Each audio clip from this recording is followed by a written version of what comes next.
Vocês que estão conosco, é para falar sobre o poder da comunicação, né? O poder da comunicação com passos fundamentais para o sucesso pessoal, para o sucesso profissional. Então, assim, já compartilha esse evento para todas as pessoas que merecem receber essa mensagem, certo, doutor? Certo. É isso aí. Então, assim, vou começar já. O doutor preparou, é um estudioso do tema há muito tempo, né, doutora? Há quanto tempo, mais ou menos, o senhor pesquisa sobre o comportamento humano, doutor? Eu lancei o primeiro livro em 1992. Certo. Então, uma longa estrada, né, Para doutor? publicar o livro, a gente tem que estudar muito, né? Mas essa história começou, eu trabalhava no Peter Brand Brigham Hospital, hoje chama Brigham Women's Hospital, e eu estava com outro colega médico no corredor e eu vi um anúncio. Certo. O casal Barreto ia fazer uma apresentação sobre programação neurolinguística. Aí eu perguntei para esse outro médico americano, o que é isso? Ele falou, não tenho a menor ideia. E eu fui professor de neuroanatomia e neurofisiologia 5 anos na faculdade de medicina. Aí programação neurolinguística. Aí eu pensei, o neuro eu tenho, está faltando a linguística. Aí eu fui assistir o casal Barreto e aquilo caiu exatamente, porque eu já tinha o substrato anátomo-fisiológico. Faltava só o componente linguístico. Entendi. E aí começou a história. E aí começou a história, uma história de sucesso, uma história que traz para o senhor, né, uma experiência para ajudar outras pessoas também a conquistarem o sucesso. Então, vamos já começar? Eu quero saber, doutor, e eu acho que essa é uma dúvida das pessoas, todo mundo acha que se comunica bem, né? Qual que é a importância da comunicação nesse processo de construção do sucesso, doutor? À medida que você cresce no escalão da vida, a coisa mais importante para você é saber se comunicar bem. O melhor médico da sua cidade não é o que sabe mais medicina, é o que se relaciona melhor com os pacientes. O melhor advogado, mais famoso da sua cidade, não é aquele que conhece mais leis, é aquele que se relaciona melhor com os clientes, com os jurados, com os juízes. À medida que você aprende a se comunicar melhor, o seu valor no mercado aumenta. Mas não é só isso, não. Você também tem que aprender a comunicar com você mesmo.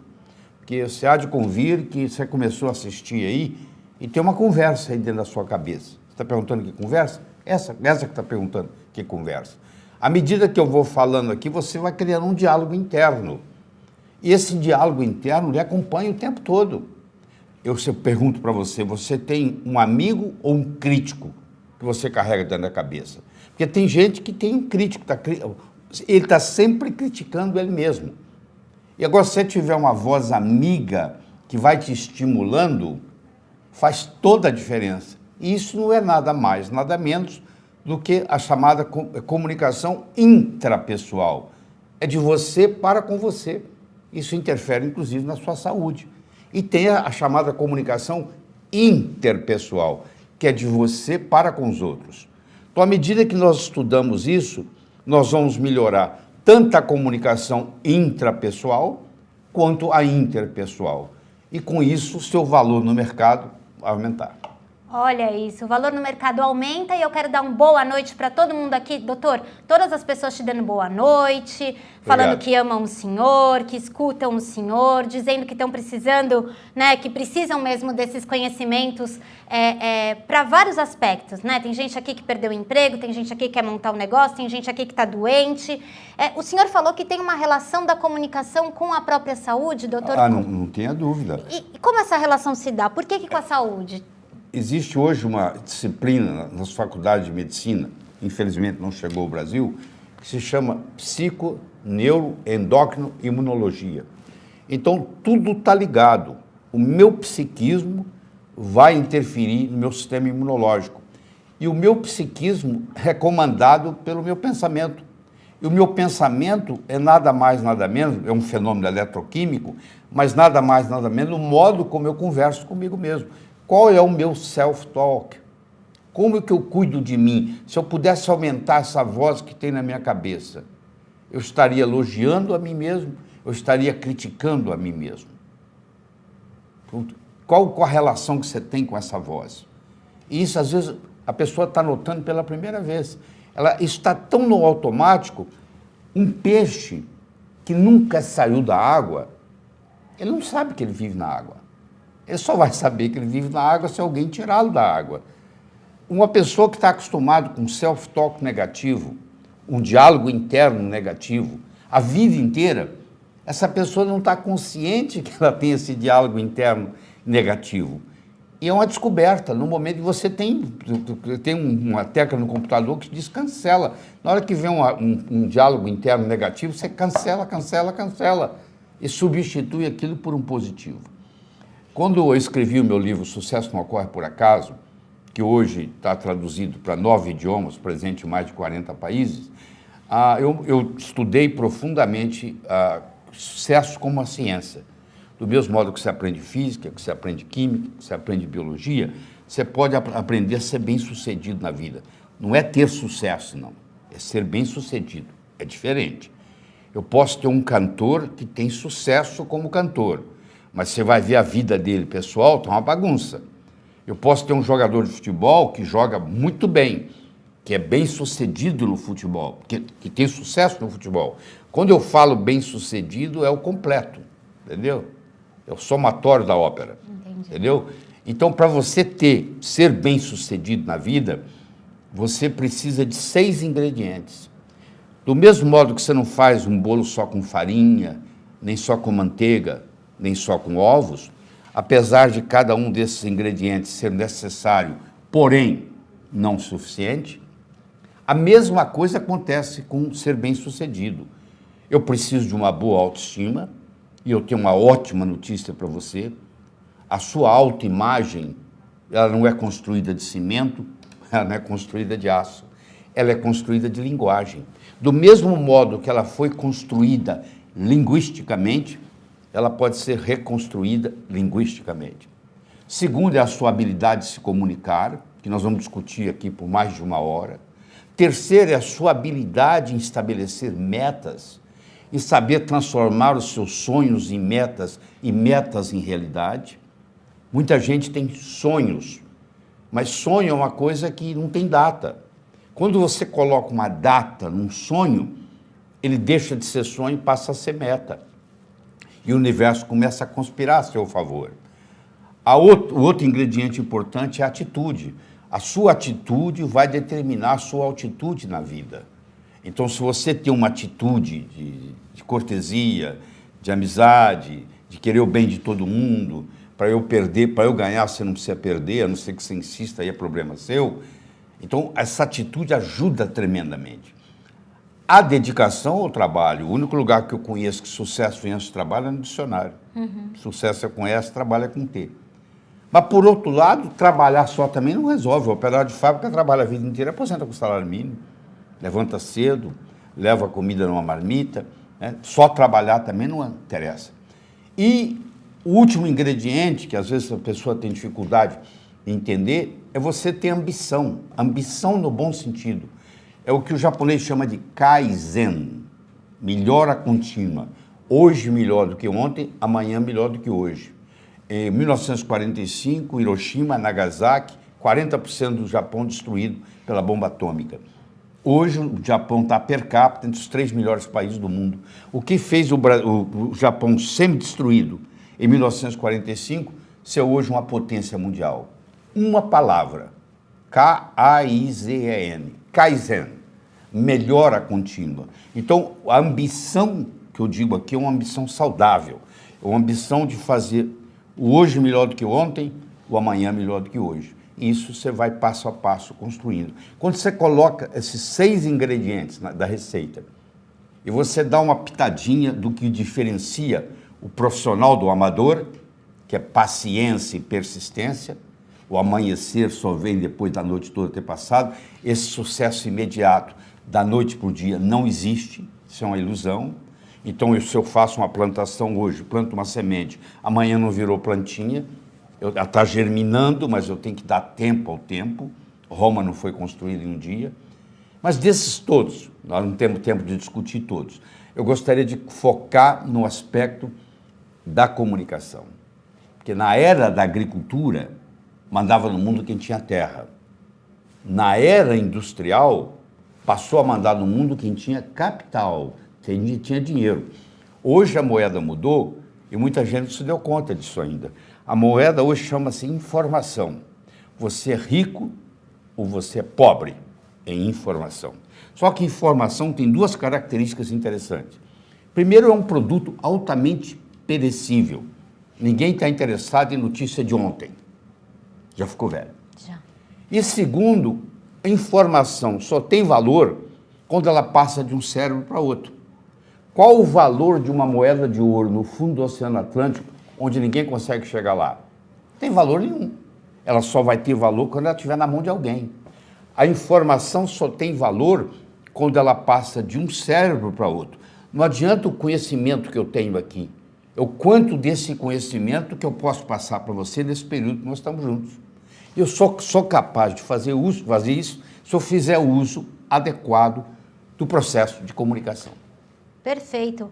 Perfeito, doutor. E assim, o senhor falou do Japão, e o senhor falou do sucesso, e o senhor falou de uma melhora contínua. Quando a gente fala desses fatores, as pessoas já associam na inteligência, né? Na capacidade de produção, né? Sim. Isso tem a ver com inteligência? Sim, tem a ver.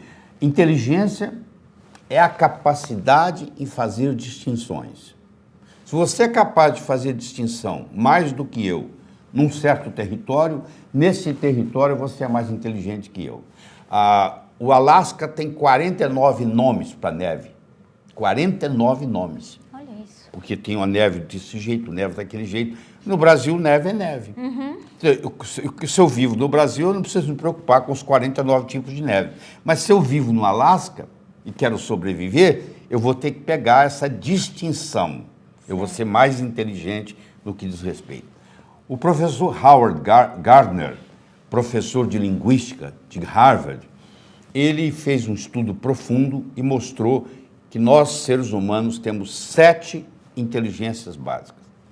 A verbal, a matemática, a musical, a espacial, a corporal, a intra e a interpessoal. Então nós poderíamos passar horas e horas discutindo cada uma delas, mas não é a finalidade de hoje. Então você viu que eu deixei por final a interpessoal, que é a comunicação de você com os outros, entendeu? Que nós somos animais sociais. Uhum. Ninguém vive sozinho. Se você tiver uma ideia brilhante aqui agora, a primeira coisa que vai vir na sua cabeça é com quem que você vai implementá-la. Uhum. Não é verdade? Uhum. Então, na mesma hora, a gente pensa num outro ser com quem a gente vai implementar essa ideia. Então, nós somos, por natureza, animais sociais. E isso faz uma diferença muito grande. Então, nós temos que aprender a fazer distinções na área da comunicação. Só que isso não é ensinado na sua mesa de jantar em casa, isso não é ensinado nas escolas, você acaba virando um autodidata, aprendendo a se comunicar e convencer os outros. Mas por trás de tudo isso existe uma ciência. Eu gosto de fazer a comparação da comunicação com a odontologia. Olha como é que faz direitinho. Todo brasileiro que eu conheço, que mora nos Estados Unidos e tem condição financeira, ele quer vir tratar de dentes no Brasil. É verdade. Por quê? Porque o dentista brasileiro tem uma destreza manual melhor do que o americano. Apesar da tecnologia é americana, mas odontologia não é só tecnologia, tem a parte estética, tem a parte artística, como é que vai ficar o dente, como é que vai ficar o restaurado, como é que vai ficar aquela coroa. A comunicação é a mesma coisa. Tem uma parte científica, que hoje a neurociência cada vez mais desenvolve, tem inclusive hoje o que nós chamamos de neuromarketing, e tem a parte da habilidade da pessoa. A pessoa nasce com aquela habilidade sem nunca ter estudado e domina o público.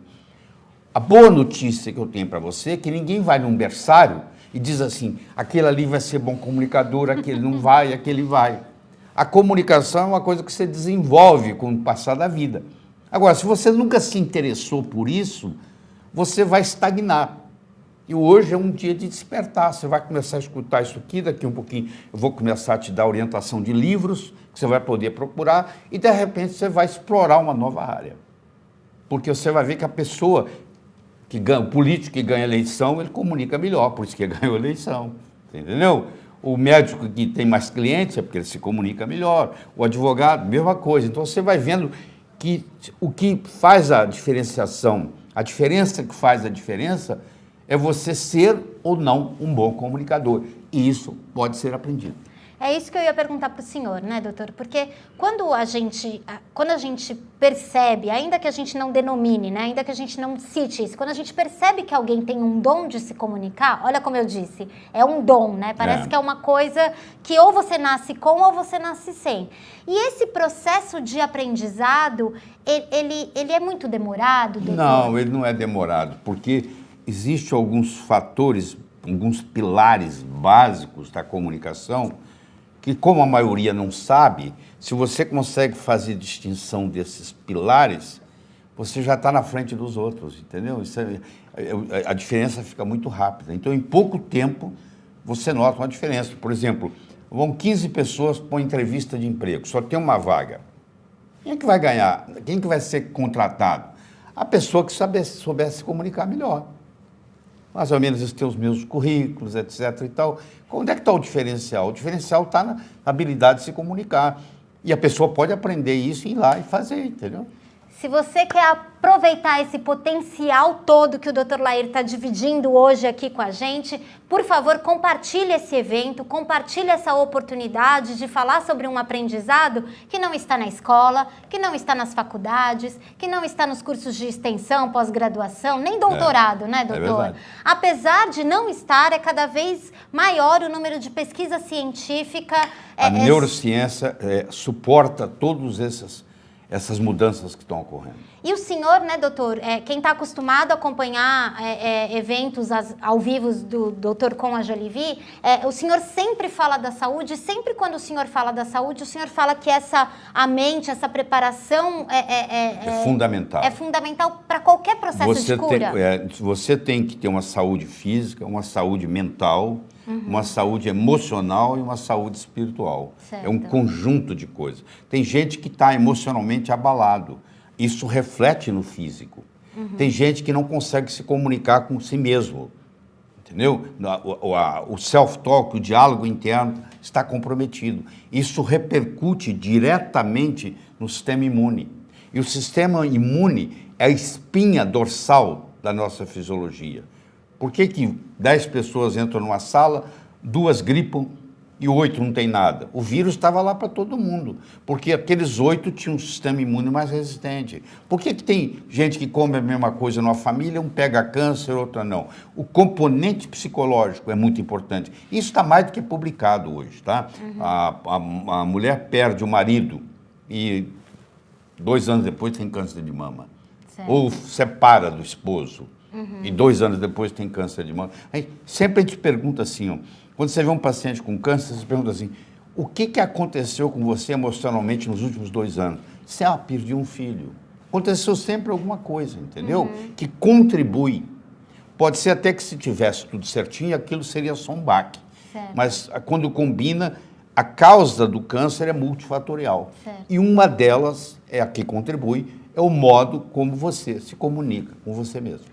Justamente por reconhecer essa importância, né, da comunicação, do self-talk que eu aprendi com o senhor, que o Dr. Lair, em parceria com a Jolivie, a gente deu um passo a mais para quem é o assinante ou para quem tem interesse em ser assinante da Palavra do Dr. Lair Ribeiro e receber esse tipo de acompanhamento, né? Você tem até um e-book, né? A gente preparou, o Dr. Lair preparou especialmente para quem é o assinante do Palavra ou para quem adquirir a assinatura do Palavra do Dr. Lair Ribeiro, preparou um e-book com todos os conhecimentos, os principais conhecimentos sobre o self-talk, e além do self-talk tem uma série de outros ensinamentos para a construção da saúde perfeita, da saúde protetora. Nós vamos ter a oportunidade de estar discutindo isso aqui hoje. Perfeito, mas se você tiver o interesse, né, em já entrar para esse seleto grupo de assinantes do Palavra do Dr. Lair Ribeiro, tem um caminho para você aqui no link dos comentários. É só você ir até lá e ver quais são as condições especiais que a gente preparou hoje para aumentar esse tipo de conhecimento para quem está precisando vencer doenças, se comunicar melhor e conquistar uma saúde perfeita, né, doutor? Isso. Por falar nisso, doutor, nos conhecemos já faz algum tempo e a primeira vez que nós nos conhecemos, o senhor disse assim para mim: uma pessoa nunca tem uma segunda chance de causar uma boa primeira impressão. É verdade. O que isso tem a ver com a comunicação que não é ensinada, doutor? Olha só, quando você encontra uma pessoa pela primeira vez, isso tem estudo mostrando, os primeiros 3 a 4 minutos, você vai tomar uma decisão com relação a essa pessoa. Se você vai gostar dela, se você não vai, se você vai confiar nela, se você não vai. Então, todas as vezes que você está prestes a ir num lugar onde você vai conhecer alguém pela primeira vez, eu recomendo que você imagine que tem uma câmera te filmando e o monitor está lá na mesa da pessoa que vai lhe receber. E aí você está tudo monitorando como é que você tratou o ascensorista, como é que você tratou a secretária. Você imagina se você é rude, mal educado com a secretária. A secretária chega lá dentro, fala com o chefe dela assim: tem um mal educado aí fora te esperando. Pronto, a sua reputação chegou antes de você. Entendeu? Então isso é muito importante. Você trabalha com vendas, então, você tem que fazer o seguinte: você tem que ver como é que vai ser a minha primeira impressão, a primeira impressão que eu quero deixar. Porque você pode escolher, porque primeiro a pessoa tem que te comprar. Para ela comprar a sua ideia, ela tem que comprar você. Se ela não comprar você, ela não compra a sua ideia. Você entendeu? A pessoa vai ficar escutando e procurando desculpas para dizer que você não está falando certo. Então, essa primeira impressão, ela vai ficar para sempre. Se você passa uma impressão de desonesto, você pode praticar honestidade o resto da vida, mas aquela pessoa vai achar você desonesto. Então, você nunca tem uma segunda chance de causar uma primeira boa impressão. Certo, doutor. E isso tem a ver um pouco também com a questão da zona de conforto? Eu pergunto isso porque normalmente as pessoas elas ficam muito resignadas para o papel que elas ocupam, A gente se acomoda, né? A gente se acomoda e acha que não tem mudança. Nós somos animais de hábitos. Se você filmar alguém, você vai ver que ele senta na mesa para tomar o café da manhã, ele encosta a xícara nos lábios 19 vezes. Exemplo. Amanhã vai ser 19. É mais ou menos igual. Ele sai, ele para nos mesmos semáforos, ele cumprimenta as mesmas pessoas, ele entra no piloto automático. Isso ajuda em grande parte, porque você não precisa ficar pensando em nada. Tá? Mas, por outro lado, como o mundo hoje é rápido, nós vivemos num mundo que se caracteriza por ser muito rápido, um mundo muito instável, né? Com uma mudança constante. Então, nós precisamos estar constantemente, eu digo, nós temos que mudar para permanecer. Esse é o slogan que eu uso. Se no mundo que você vive hoje, um mundo complexo, veloz e incerto, eu digo que o mundo de hoje se caracteriza por 3 palavras: complexidade, velocidade e incerteza. Não interessa onde você mora. A sua cidade hoje, onde você mora, é muito mais complexa para viver do que era 20, 30 anos atrás. A complexidade aumentou. A velocidade aumentou. Você está aí na internet, hoje é a velocidade da internet. E a incerteza, de repente, uma coisa que você não imaginava vai acontecer. Né? Quem é que previu que o muro de Berlim ia cair em 1989? De repente caiu, acabou o muro. Né? O Papa acabou com o limbo.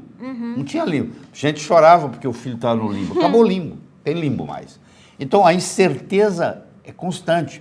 Então, esse negócio de fazer planejamento, antes as empresas faziam planejamento para 1 ano, a curto, a médio e a longo prazo. Hoje não existe mais a longo prazo. De repente, o dólar subiu. E aí, todo o planejamento que você fez para o ano, com o dólar a um preço e agora está muito mais alto, aquilo não tem significado nenhum. Eu tenho que estar sempre criando e ajustando, criando e ajustando, criando e ajustando, o tempo todo. Certo. Né? Isso muda o modus operandi. E isso faz com que sair da zona de conforto também não seja algo tão perigoso, mas até desejável, doutor? Então, mas nós queremos coisas que sejam convenientes, confortáveis e conhecidas. São os 3 Cs do conforto. Conveniente, confortável e conhecido. Só que as grandes transformações, elas ocorrem fora da zona de conforto. Então, quando eu dava o curso de sintonia, eu fazia assim, a pessoa só podia ir se ela estivesse disposta a compartilhar o quarto com alguém. Você imagina, eu quero um quarto sozinho, isso não tem. Você vai ter que compartilhar com alguém, faz parte da dinâmica. Quer dizer, mas tem muitos anos que eu não faço isso, você vai fazer. Eu tirava a pessoa do conforto. Ao invés de eu ir até 11 horas da noite, eu ia até as 3 da madrugada. E as grandes transformações ocorriam depois da meia-noite, onde o cérebro direito está atuando ainda e o cérebro esquerdo está cansado. Então, a mente crítica está ali. Quando ela cansa, eu faço os grandes breakthroughs. Então, quando toda grande transformação que ocorrer com você, vai ocorrer fora da zona de conforto. Se você mantém a zona de conforto e você tem conveniência, conforto, tudo conhecido, você não tem as grandes transformações, elas não ocorrem. E é neste sentido, doutor, que o senhor também diz que é importante você saber que não sabe? Isso, para a saúde, é essencial, né, doutor? Se você sabe, mas não sabe que sabe, é como se você não soubesse. Concorda? Não tem aquela Coralina que aos 76 anos de idade virou escritora? É verdade. Né? Cora Coralina? Ela não sabia que ela era escritora até os 76 anos, quando ela lançou o primeiro livro. Tem um pintor que ele vai descobrir aos 80 anos que ele sabe pintar. Mas se ele sabe pintar, mas ele não sabe que sabe, é como se não soubesse. Então, quando você descobre algo que você pode fazer, é um renascimento, é um rebirthing. Você, poxa, finalmente eu descobri. Eu ensino as pessoas a levar para perto na hora que ela vai dormir, ela leva um copo d'água e ela faz a chamada técnica do copo d'água. Ela pergunta assim, porque assim, os nossos cérebros funcionam assim. Tudo aquilo que você vivencia nos últimos 20 minutos antes de dormir, rumina no seu cérebro a noite inteira. Certo. Se você brigar com seu marido e dormir brigada, você vai brigar com seu marido a noite inteira. Você pode até brigar, mas na hora de dormir tem que fazer as pazes. Entendeu? Tá. E tudo aquilo que você pergunta para o seu cérebro, porque nós dormimos, em média, 8 horas por noite. Então, se você que está me assistindo tem 30 anos, você passou 10 anos dormindo. Verdade? Um terço da vida você passa dormindo. Tem gente que até mais, né? Um terço da vida você passa dormindo. Você já pensou que bonito você aprender a colocar o seu cérebro para trabalhar para você enquanto você está dormindo? Olha o quanto que isso vai alavancar a sua vida. Então, eu ensino a técnica antiga, milenar, do copo d'água. Eu faço a pergunta que eu estou querendo resolver hoje à noite, como é que eu vou fazer essa decisão amanhã? E eu tomo um pouquinho de água. Vou tomar. E esse copo fica lá na cabeceira, lá no criado mudo. Amanhã eu acordo, vou lá, tomo outro golinho d'água. O meu cérebro faz uma conexão entre a pergunta e a resposta. É o que o Ivan Pavlov mostrava, que é um reflexo pavloviano. Eu fiz a pergunta, tomei um golinho d'água. Quando eu tomo outro golinho d'água amanhã de manhã, eu desencadeio a resposta que o cérebro trabalhou. E é impressionante. Às vezes você está tomando café da manhã, às vezes você está dirigindo para o trabalho, de repente a ideia vem. Então eu ensino as pessoas a descobrir qual é a finalidade de vida. Qual é a sua finalidade de vida? Para que você nasceu? Eu, sei lá, 30 e tantos anos atrás, fazendo essa técnica, eu descobri transformar as pessoas de uma forma alegre e poderosa, com amor e sabedoria. Todas as vezes que eu alinho as minhas metas com essa finalidade de vida, que nunca vai terminar, ela só termina o dia que eu morrer, que isso aqui é mais ou menos assim a analogia que eu faço. Se você está em Nova York e você quer ir para Chicago, você fala, eu estou em Nova York, quero ir para Chicago. Você viaja para Chicago. Agora, se você está em Nova York e você resolver dirigir oeste, você vai passar por Chicago, você vai passar por Los Angeles, você vai passar por Sydney, na Austrália, você vai embora, você vai voltar para Nova York, porque a Terra é redonda. Então, você nunca chega ao oeste.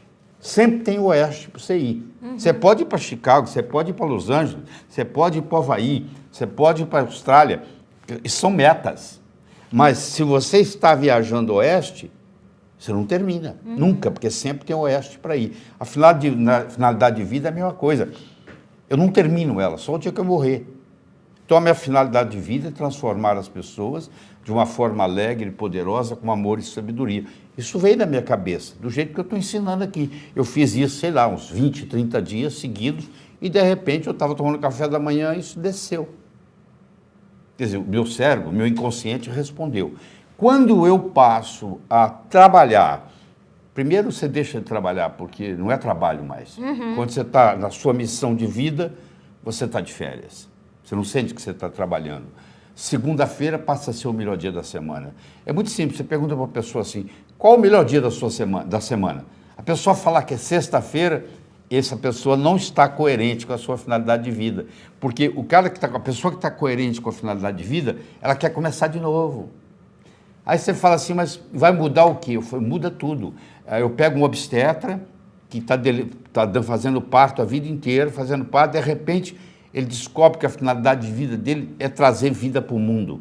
O próximo parto que ele faz já tem um significado diferente. Eu vou usar um exemplo mais simples.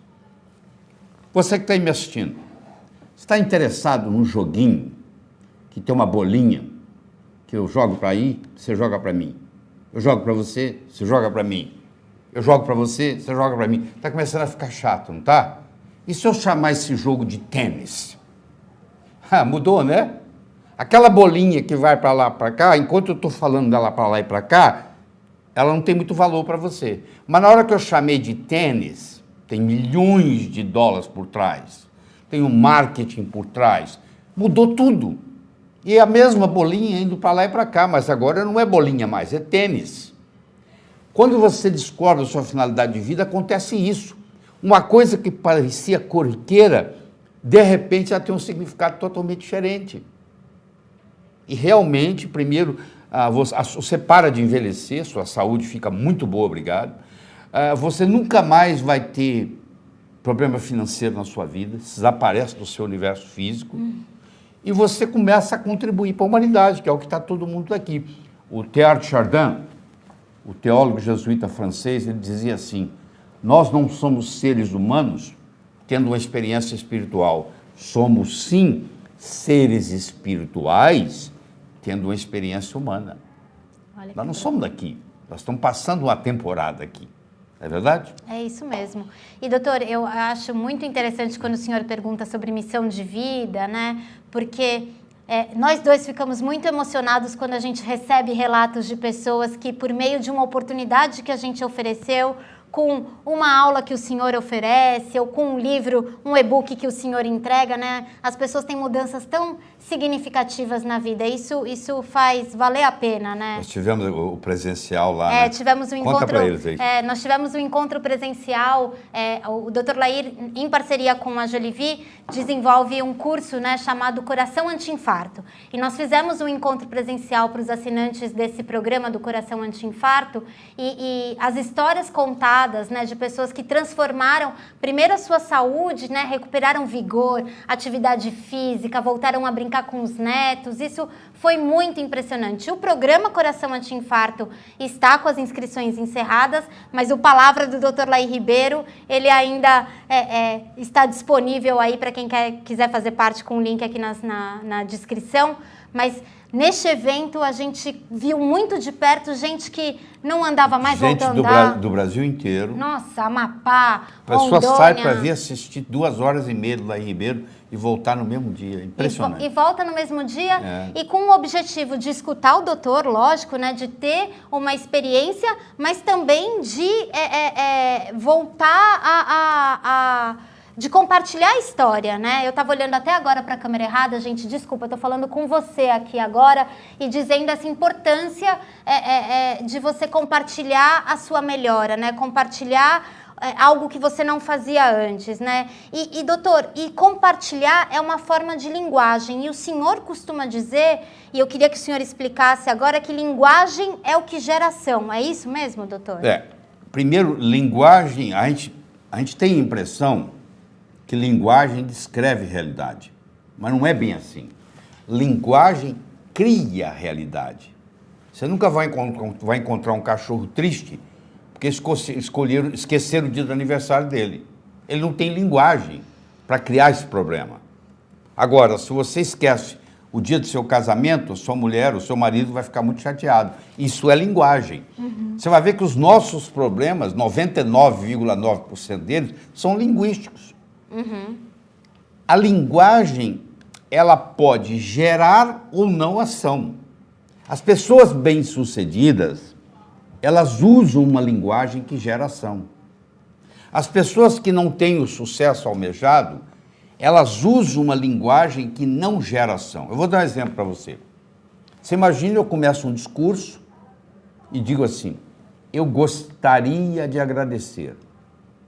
Até agora, não aconteceu nada.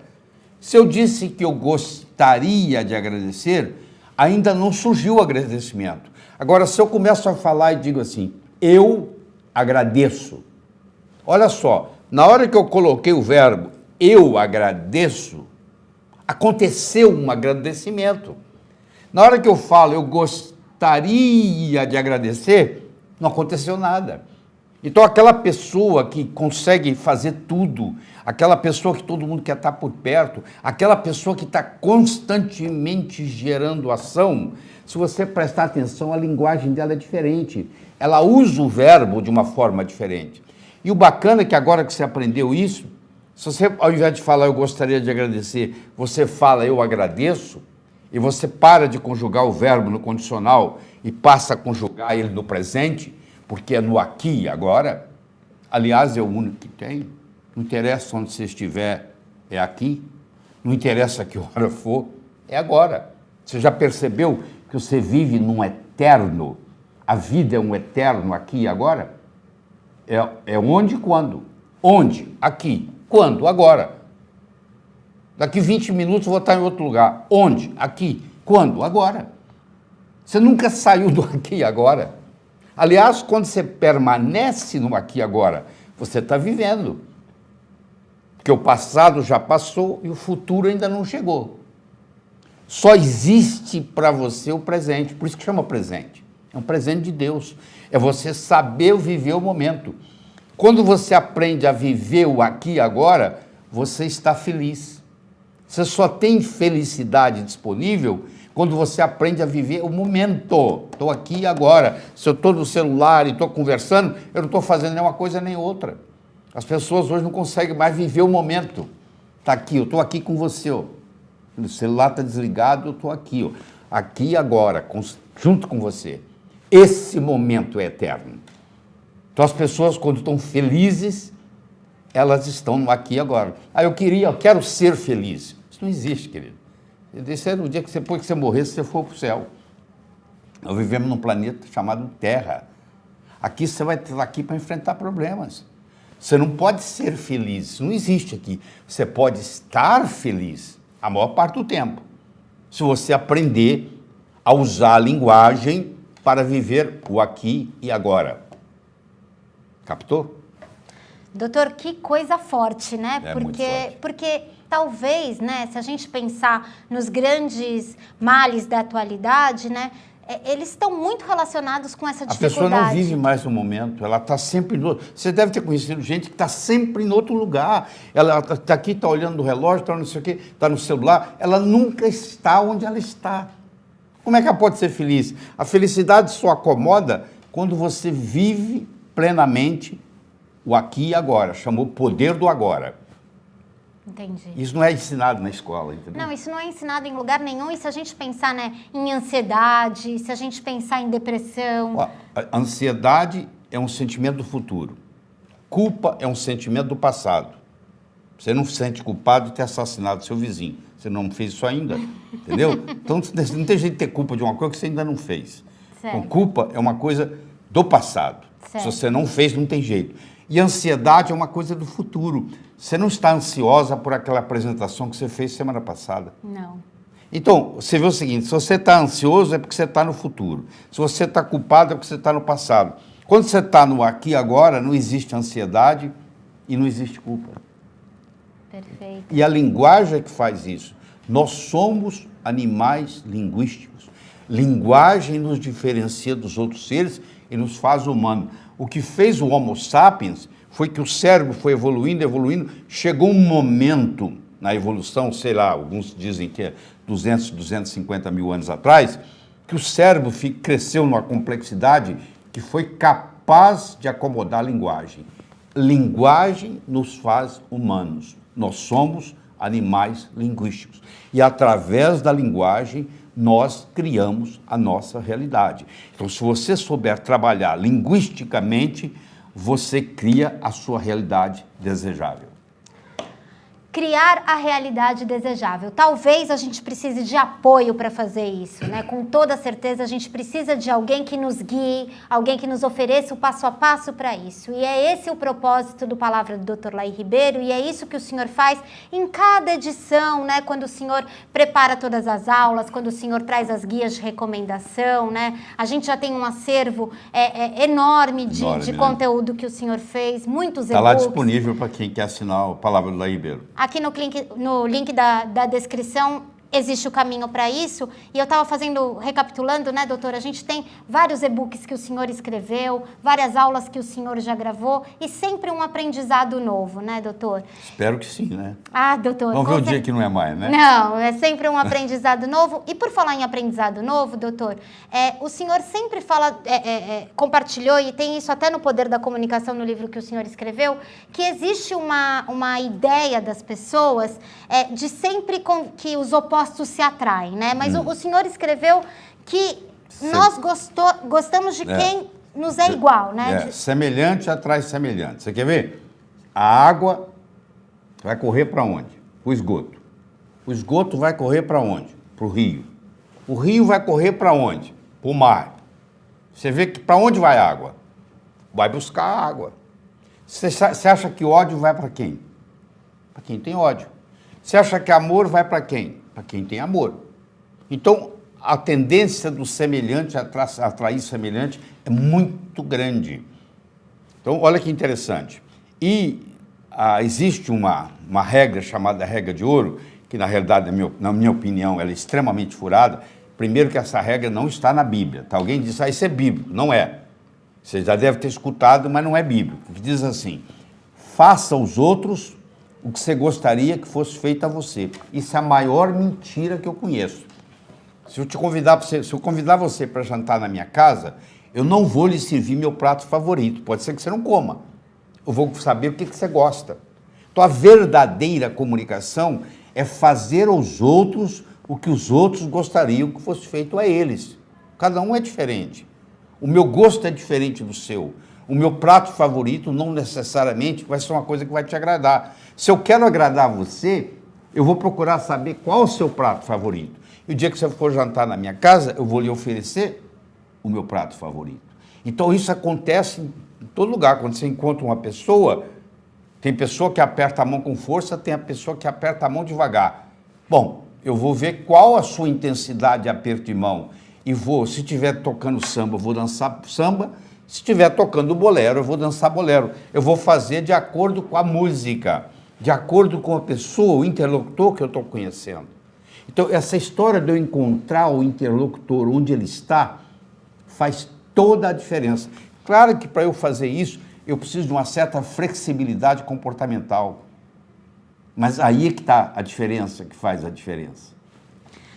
Doutor, mas talvez, isso é só um palpite meu, gostaria que o senhor me ajudasse nisso. Talvez as pessoas não façam para os outros aquilo que gostariam que fizesse para si, ou tenham uma dificuldade em interação, por medo de um danadinho chamado julgamento, né?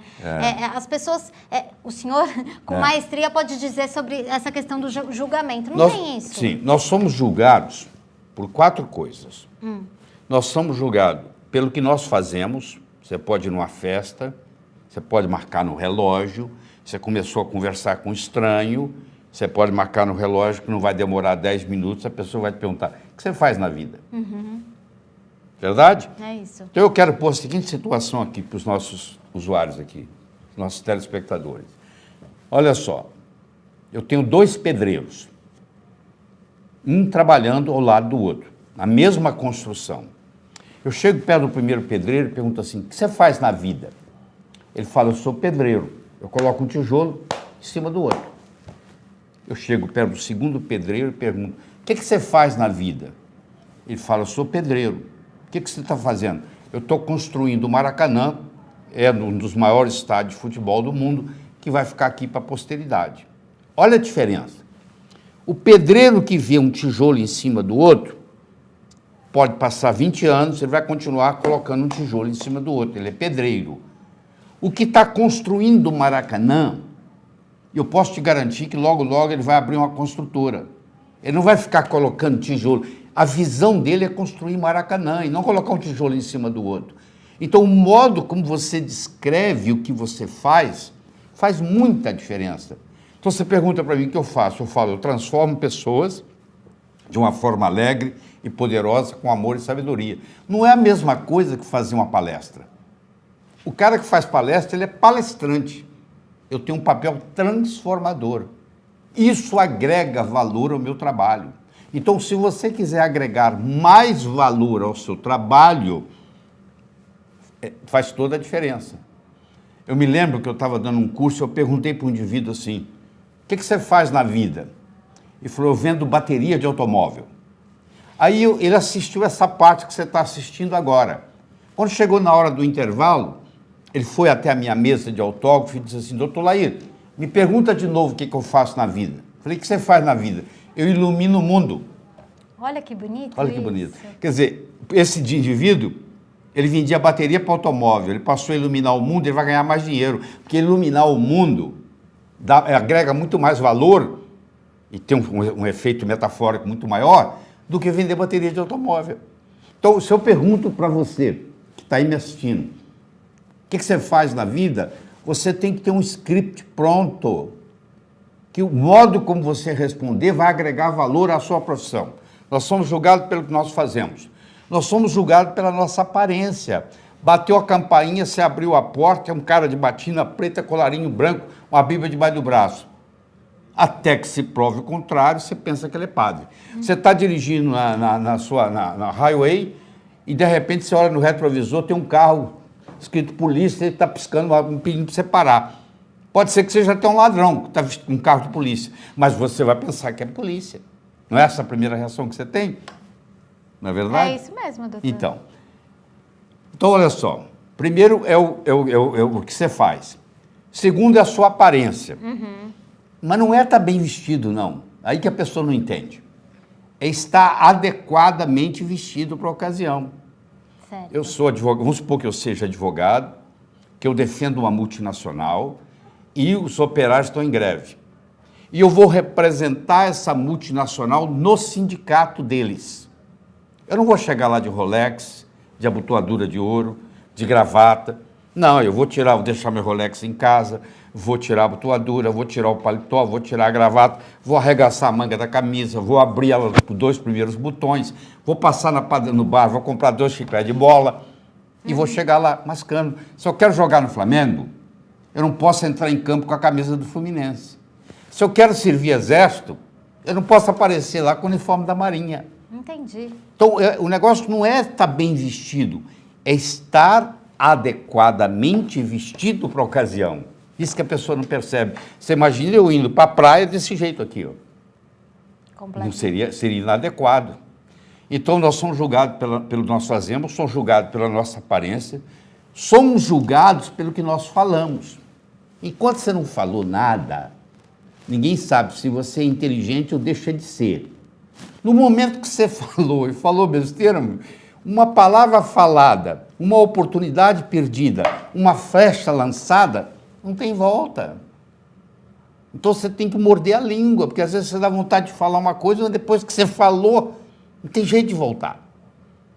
Então, se você está numa situação que você não domina, é preferível, por isso que a gente tem 2 ouvidos e uma boca. Nós somos feitos mais para escutar do que para falar. Aproveitando essa deixa, doutor, também aprendi com o senhor e queria que o senhor compartilhasse com quem está assistindo com a gente, né? Porque doutor Lair Ribeiro, cardiologista, nutrólogo, falando de forma tão apropriada da comunicação, o senhor me disse que existe uma questão cardiovascular também no ato de se comunicar, não é isso, doutor? Quando você escuta, a sua pressão baixa. Quando você fala, a sua pressão sobe. Então, tem estudos mostrando isso, entendeu? Mas deixa eu complementar o seguinte, eu falei que são 4, né? Isso. Eles estão me cobrando lá o quarto. Aqui também. O primeiro é o que você faz, te pergunta o que você faz. Segundo é a sua aparência. Terceiro é o que você diz, mas o quarto é o mais importante de todos. É como você diz o que você diz. Eu posso trazer alguém aqui que fale o mesmo vocabulário que eu estou falando. A entrevista pode ser muito melhor ou muito pior. Porque não é só o que eu estou falando que está contando, é como eu estou falando o que eu estou falando. Tem um ditado que diz assim, ó, o cantor é mais importante do que a canção. Se você é fã do Roberto Carlos e ele canta uma música que toca o seu coração, aquela mesma música cantada por um cantor que você não gosta, não vai ter o mesmo resultado. Entendi. Você entendeu? Então, uma coisa falada por alguém que tem empatia é totalmente diferente do que por outro que não tem. Então, nós somos julgados pelo que fazemos, pela nossa aparência, pelo que dizemos e como dizemos o que dizemos. Perfeito, doutor. E isso tudo a ver, o senhor acabou de falar do Roberto Carlos, o senhor acabou de falar que depende de quem está falando. Isso tem a ver com confiança? Não é só confiança, tem a ver com uma série de estratégias, tem uma série de movimentos gesticular, uma série de uso dos olhos, tem toda uma... Aí vem a parte científica.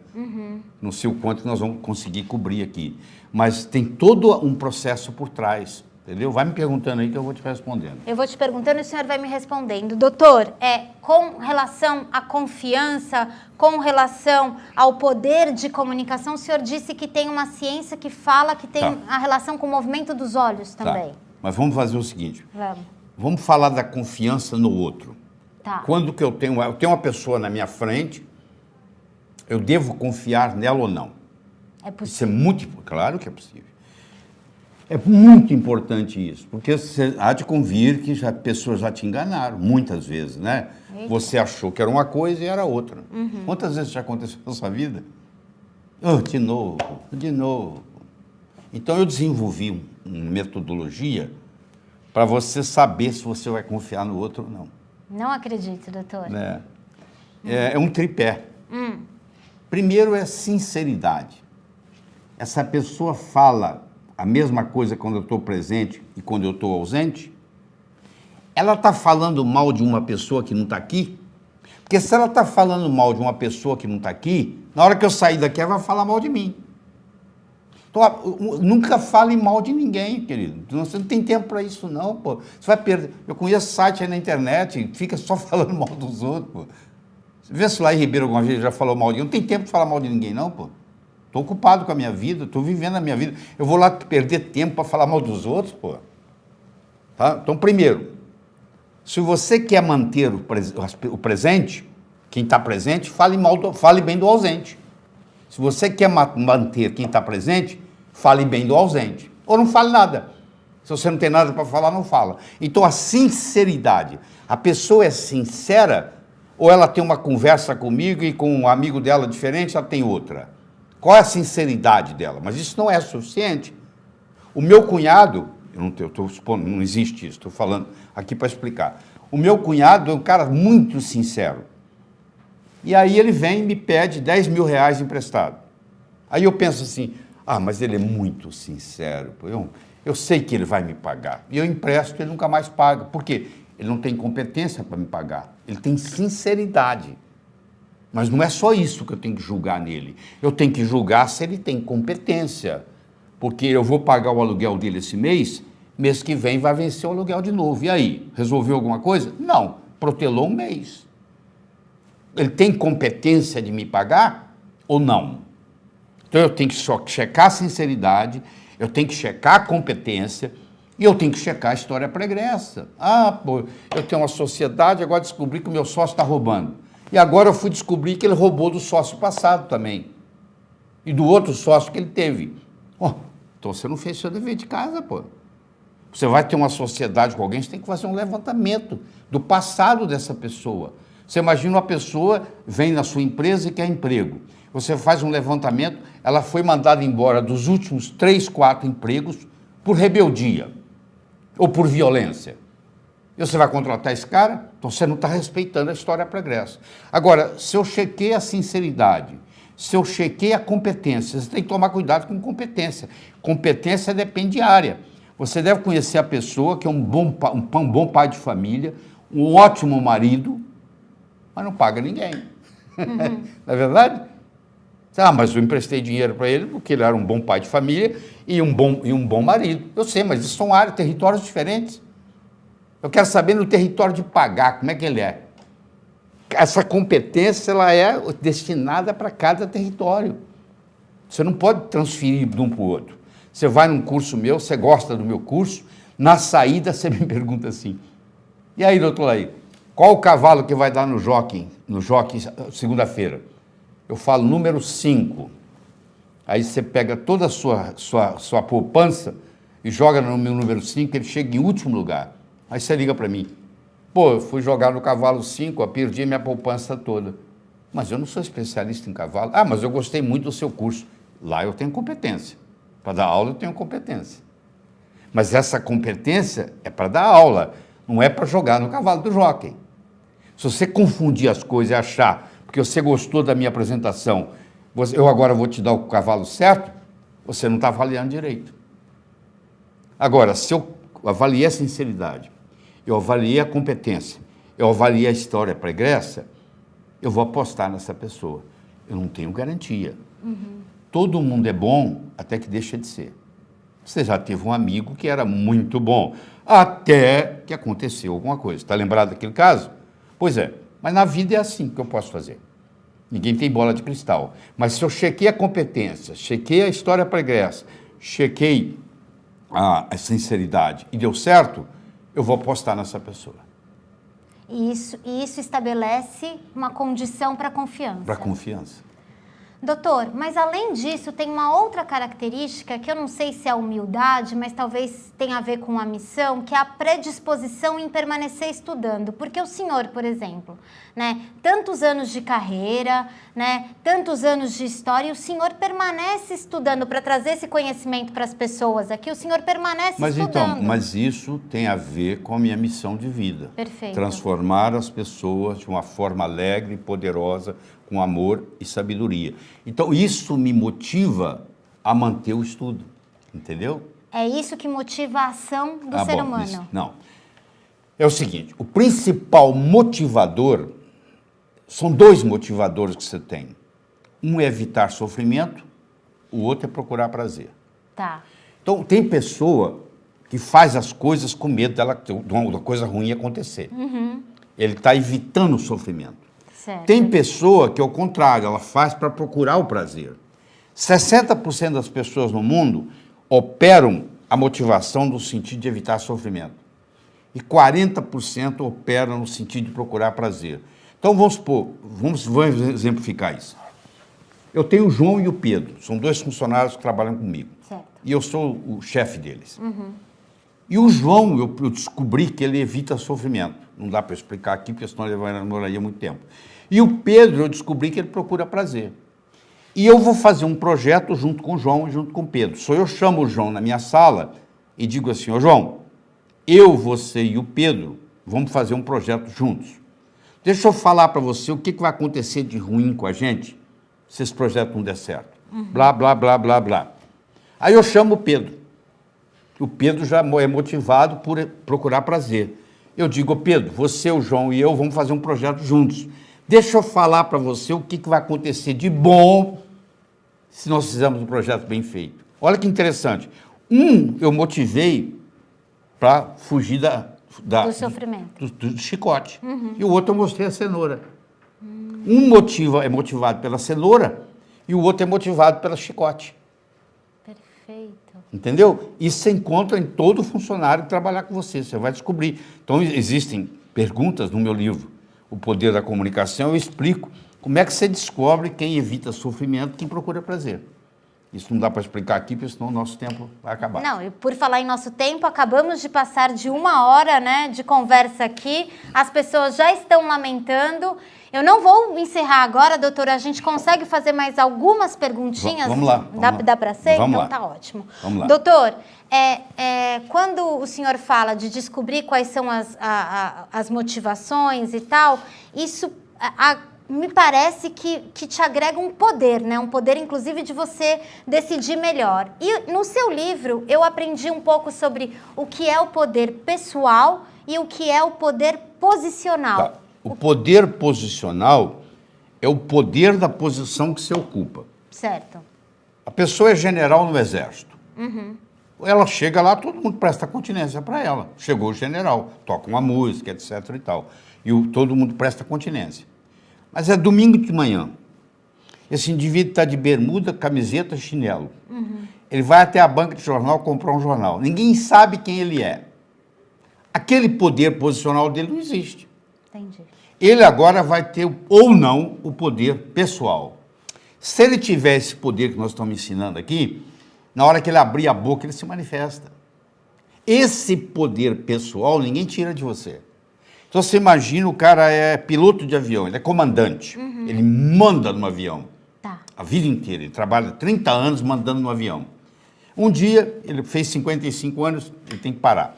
Então, ele para, o que ele faz? Ele agora vai para casa. Ele não tem mais avião para mandar. Pronto, eu tirei dele todo o poder posicional. Se ele tiver poder pessoal, ele continua. Se ele não tiver, ele infarta e morre. Então, eles pegaram pessoas que aposentaram com 55, e você pode aposentar com 60, e tem pessoas que preferem até os 60 pilotando avião. E fizeram um estudo e mostraram que aqueles que aposentavam com 55, nesses 5 anos, e os outros continuaram trabalhando, morreram 3 vezes mais. Não é possível. Porque tiraram do sujeito, é como se tivesse castrado ele. Tiraram o poder posicional dele e não sobrou, ele não aprendeu o poder pessoal, porque ele ficava, era só ele entrar no avião como comandante, ele mandava, ele não precisava de nada.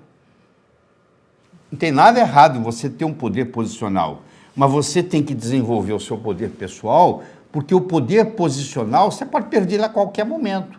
Agora, o pessoal não. Eu posso sair daqui para a China, eu levo ele comigo. Entendi. Eu posso ir para Nova York, eu levo ele comigo. Na hora que eu abrir a boca, ele se manifesta. Ele é estabelecido. Exatamente. Tá bom? Doutor, eu acredito que neste momento, quem está aqui acompanhando com a gente, nos assistindo, está passando por um processo de reflexão. Se a pessoa está adoecida, está se questionando o que levou ao adoecimento, né? Se a pessoa está buscando o sucesso, né? Ela está fazendo uma reflexão sobre isso. E eu imagino que essa pessoa gostaria de saber qual é o próximo passo que ela tem que dar. E eu sei que o senhor sempre tem uma mensagem muito boa sobre esse próximo passo. O que é esse próximo passo, doutor? O Sir Francis Bacon, o grande Sir Francis Bacon, ele dizia o seguinte: conhecimento é poder. Eu não concordo com ele. Eu acho que conhecimento é poder em potencial. O conhecimento só passa a ter poder quando ele passa do campo do pensar para o campo do agir. Você deve conhecer gente intelectual que está no botequim filosofando e que o cunhado tem que prestar o dinheiro para pagar o aluguel. Certo. Mas ele está lá filosofando no botequim. Ele tem a parte intelectual, mas ele não transformou isso em ação. Só acontece coisa no mundo quando algo acontece, algo se move. É muito bonito você ter uma intelectualidade, mas se a intelectualidade é só intelectualidade, você vai me desculpar o termo, na minha opinião, é masturbação mental. Porque não se realiza. Então, o que eu tenho que fazer é o seguinte: eu penso, qual é o meu próximo passo? O que eu vou fazer? Se enquanto não entrar o verbo fazer na jogada, é conversa fiada. Então, a pessoa tem que aprender a ter ação. E a maioria, infelizmente, não tem. Ela fica planejando, e ela está esperando o medo passar. Então, eu digo assim, quer ver? Você imagine que você subiu num trampolim muito alto e lá de cima você olha lá embaixo a piscina. E você vai pular, aí você olha a altura, você fica com medo, dá um frio no estômago. Você dá uns passos para trás, Oh, parou o medo. Você volta, o medo volta. Ou você pula com medo ou você não pula. Tá? Coragem não é pular sem medo. Coragem é pular apesar do medo. O soldado que vai na guerra e não tem medo nenhum, ele não é corajoso. Corajoso é aquele que está com medo e vai. Então, na vida é a mesma coisa. Tem muita gente, talvez você possa ser um deles, que está esperando o medo passar. O medo não vai passar. Cada vez o medo te domina mais. O segredo que você tem que aprender é pular com medo. Você leva o medo com você. Você entendeu? Você fala, vou pular, está lá embaixo a piscina, eu vou pular e vou levar o medo comigo. Mas você pula. Isso no processo de construção de saúde é fundamental, né, doutor? É fundamental, porque senão eu fico esperando o resultado da cura. Eu vou pedir a Deus para me curar. Eu tenho que fazer a minha parte, pô. Você imaginou? Deus recebe pedido toda hora, pô. A verdadeira oração não é pedir, é agradecer, porque tudo que a gente precisa, Deus já deu para a gente, pô. Exatamente. Você conhece a história de Deus? O cara se levantava todo dia, rezava, Deus, deixa eu ganhar na loteria, Deus. Deus, deixa eu ganhar na loteria. Deus, deixa eu ganhar na loteria. Um dia Deus perdeu a esportiva, gritou lá de cima, pelo menos compra o bilhete. Gente, justamente o doutor Lair conversou com a nossa equipe, justamente por a gente, o doutor entender que não há como você construir a saúde sem que você tenha alguém que te ensine, que te guie por esse caminho, de ter uma melhor comunicação, de ter uma conversa de você com você mesmo, que o Palavra do Dr. Lair Ribeiro, um programa de assinatura que está disponível para as pessoas que estão nos acompanhando aqui, é por isso que a gente deu um passo além.